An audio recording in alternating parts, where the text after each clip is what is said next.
External stains. அது நான் சொன்ன மாதிரி ஒன்றும் இல்லை, ஃபுட்டு இல்லைன்னா டீ காஃபி இல்லைன்னா ஸ்மோக்கிங் இல்லைன்னா வேறு சூயிங் ஹேபிட்ஸ் அதனால வருது.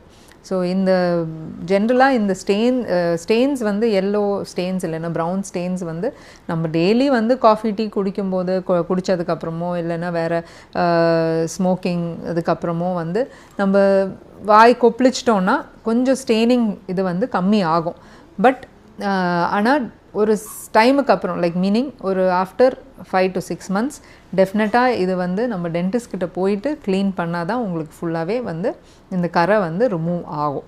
ஸோ எல்லாருமே ஒரு பல்லோட கரையோ இல்லைன்னா காரை க்ளீன் பண்ணி எடுக்கிறதுக்கு டெஃபினட்டாக டென்டிஸ்ட்டை வந்து எவ்ரி 6 months விசிட் பண்ணணும்.